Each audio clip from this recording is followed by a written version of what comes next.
Hey, call me Shape, and today we're reacting to a video titled Former Playboy Model Forced to Live in a Tent as Rent Prices Soar. Let's get right into it. Now, how does Hugh Hefner's Playboy mansion compare to sleeping in a tent? Well, one model, Louise Glover, who spent time in the notorious mansion in Los Angeles, might be able to tell us. She's appeared on the cover of Playboy Vixens and in 2006 became the first British model and the only one, I believe, to be crowned Model of the Year in Playboy's special editions. But times are very different now, and Louise has had to move out of a share flat in Windsor and traded in for a tent full-time, as soaring rent has made it impossible to stay in the property. And Louise Glover very bravely joins me now in the studio. Welcome to the show. Now, you said you're a bit nervous. Please don't be. I've never done live TV. Well, don't worry about that. I edited Loaded magazine back in the day, and you came to our 10th birthday party. In fact, you're in Loaded magazine a lot back in the day. You're a very, very successful and very, very popular model. Let's start with the Los Angeles years, an extraordinary thing for anybody to have experienced. And you not only were living in the mansion with Hugh Hefner, the infamous Lothario, you were crowned one of the girls of the year. Tell us about those times. Well, you know, it's kind of all over now, isn't it? And it's a shame, but I look back on it and I think I had such an incredible time. And I really did live that life. And you know, from being 9 years old, I always wanted to be a model. So at 21 years old, I'm stood with Hugh Hefner, holding the front cover of a magazine that I'm on, Playboy. And that was the first time I met him. He already chose me to be that Model of the Year. And I was told no one's ever won this out of the USA, this magazine cover shoot, and then obviously the Model of the Year. And I was just like, when I was told by the photographer that I'd won it, even he was shocked. Not shocked that I couldn't have won it, but shocked because no one's won it outside the USA. And I was like, oh my God, this is brilliant. Yeah. And then the next minute they actually flown over to London, and we shot with the London Eye in the background. Yeah. So it's quite an iconic shoot to do my cover of the Playboy magazine. So. And you moved into the mansion for a while. Hugh called you the British Carmen Electra. You were one of his favourites, and it's renowned for its parties, of course. Over there, you must have had a few of those. Must have been wild times. Fantastic parties, yeah. I mean, I met some incredible people. I met Matthew Perry. Sorry. He recently, passed away from Friends. Paris Hilton and Snoop Dogg. They got us on the stage dancing with Snoop Dogg. It was an incredible time. And obviously, everyone knows now who Snoop Dogg is. He's he's such a lovely guy as well. And just like Hugh Hefner, he was such a gentleman, and I will forever respect him and everyone at Playboy for the love and the support and the fact that they helped me go from just a model to something more that I could never imagine. With all the work that came off the back of Playboy, was absolutely incredible. Being on all the covers of all the magazines, it was amazing. And you were on giant billboards, you were modelling for Nike, for Reebok, you're earning thousands of pounds a day. Wow. Absolutely like living the dream in terms of a model's lifestyle. And then things began to change. Tell us about this astonishing story. I think I saw it in The Sun.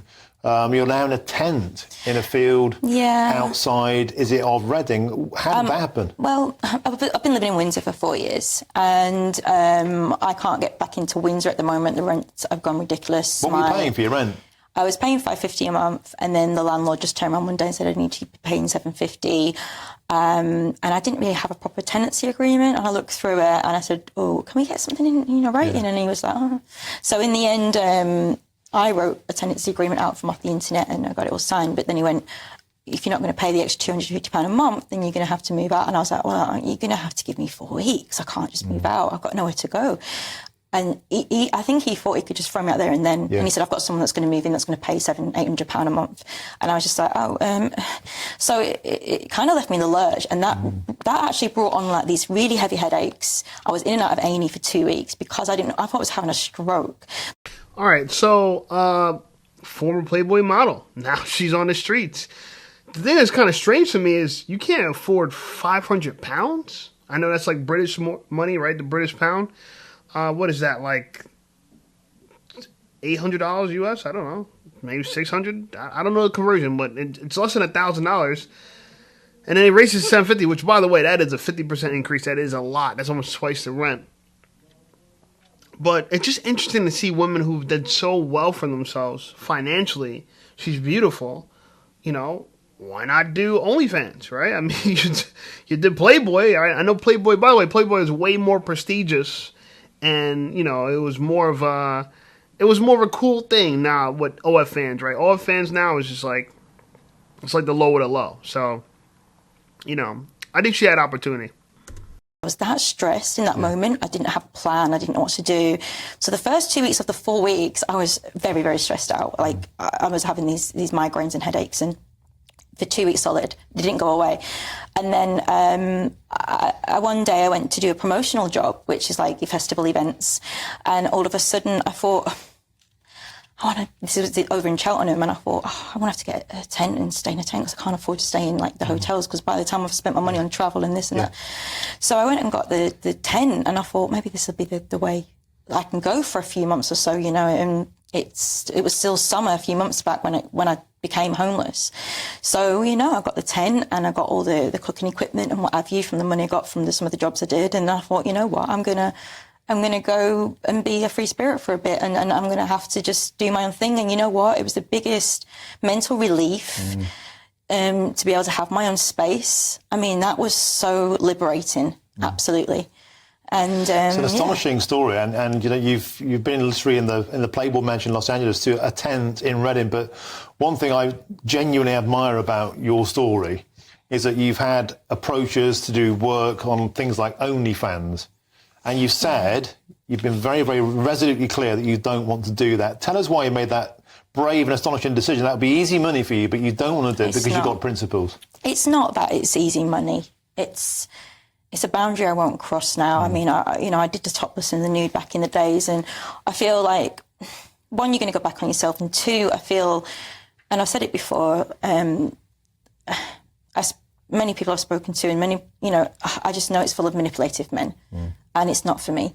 When I did modelling, I would go and do a photo shoot, you'd get paid or however it worked, and you'd go home, and the next day you go and do another photo shoot, and you don't have to deal and talk to the guy side of it. You know, just because you eat the cow doesn't mean you want to meet the cow. I know it's a random saying, but, you know, this was my job, and it's a different, I think the stigma attached to it isn't great as well, but I think when the pandemic hit, a lot of people went to OnlyFans due to the fact that there was nowhere. They were at home and they couldn't work in a studio as normal, so they would... Yeah, like lap dancers or the Babe Session girl, or however it worked. Those sort of girls went to the OnlyFans. I didn't know anything about it until after lockdown, and you heard about it towards the end of lockdown. But, you know, I don't feel like it's... I don't know, I've gained a hell of a lot of respect for myself, and I look back on the topless and nude days, and I think I was very carefree, I'd say, in my 20s, and I've just learned to love myself. I've just become a better person. I love who I've become, and I don't feel I need to go back on myself in life, if that makes sense. But I don't feel that makes a lot of sense. It's funny that a former Playboy model thinks OF fans is beneath her, right? Lonely fans beneath her. That's kind of funny. It's also interesting that she said that she finally has her own space. What? A tent is your space? What? I know they call they call parks like greens in London. I've been to London one time. I moved to London right after high school. I lived there for a month because I was supposed to go to college out there, to King's College. London has the best business schools in the world. All right, like London's the business capital of the world. Manhattan and New York is the financial capital world. So I was supposed to go to business school in London. Hated it because it rained so much. I don't know what she's doing in the tent. It probably rains all the time, so I don't know how she's... The weather is like perfect for, like, seems like it's horrible for a tent. And I'm surprised she feels safe. But I won't lie. One time when I was hanging out in Piccadilly Circus when I was in London for that month at like 18, 19 years old, I got really wasted because I went to a bar, and when I walked in and I started talking, people was like, "Oh my God, you're American!" And I guess it was weird to have an American at a pub back then in London. And so all these people bought me drinks, and I partied with them all night long. And bro, I got hammered at drink after drink after drink. Oh my God! Long story short, passed out, woke up, bars closing, left the bar, and realized I missed my last bus.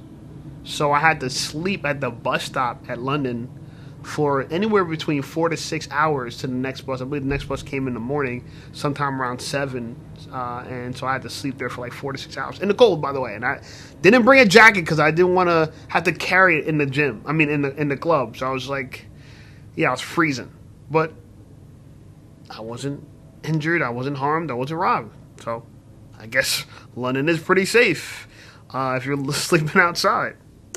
Money there for me, because if I was going to do it, and I would like say, let's say I was going to go to topless, no one's going to be interested in that, or nude like the Playboy, and they're going to want more than that, and I'm not willing to go down that route. So can I ask you about where life is going for you now? There's been a huge response to this, not only in terms of a huge amount of sympathy for you, you've been incredibly brave and forthright to come out, but also it's a tale, your extraordinary tale of the reflection of the cost of living crisis, how many people are struggling. What's the response been to people offered out to reach out and help you? Oh, so many men want me to stay at the house. Oh, dear. Oh, you can come to mine, I'll keep you warm, and it's all fun and games. It's you know, it's no joke. You know, the situation is what it is. I've got my tent, I've got my setup, but you know, I'm grateful people are being so kind and lovely, but it's not for me. I would not be taking that opportunity at all, but I really need my own space in my own way. But, you know, there's a lot of people that's reached out saying, oh my God, you're an inspiration. I can't believe you've got a tent. That's a great idea. Obviously, over the summer months, I don't know what I'm going to do next. I've not thought that far ahead. I'm just taking one day at a time. But I've had a lot of families contact me going, we're in the same situation as you, but, you know, we're staying in a shed, or, you know, I've got kids. And I'm like, there's a lot more people out there than you think that are actually homeless. And homeless doesn't mean you need to sleep on the street and go down to the homeless, you know, for the food and things. You know, homeless can be, it's under a lot of umbrellas of different people When you in make different situations. sofa, you can be all sorts. Exactly that. And, you know, I have a dog business. I absolutely adore dogs since I went backpacking. It's a dog walking business you do, right? Yeah. So this has been my little thing for the last few years, and I've been trying to build it, and then sometimes I get somewhere with it and then I don't, and then if I go abroad and do like the backpacking, because it's a lot cheaper than living here sometimes, and I'm not very good with the cold and in my bones, I've got brittle bone disease. So I turn to dogs because, I don't know, I just trust them and love them. And I think where I lost my mum and dad several years ago, I decided to go travelling, some backpacking, and because of that, I worked with a lot of rescue dogs. And then when I came back to the UK after all this backpacking, I was like, what am I going to do now?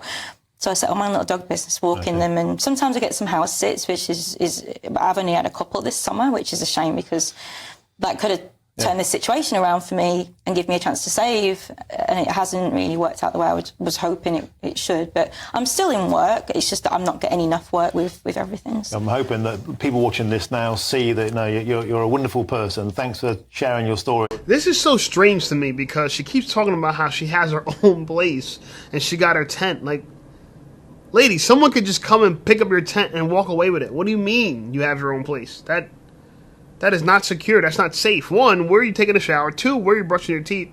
3, where are you charging your phone? Because I see they keep promoting your Instagram. So, what? 4, how are you running a business from a tent? I got so many questions. But it seems like the cost of living is astronomical, not just in America, but overseas too, or across the pond, as they would say. To feel like you're above lonely fans, but you're not above living on the streets is diabolical, yeah. But it just goes to show shame is real.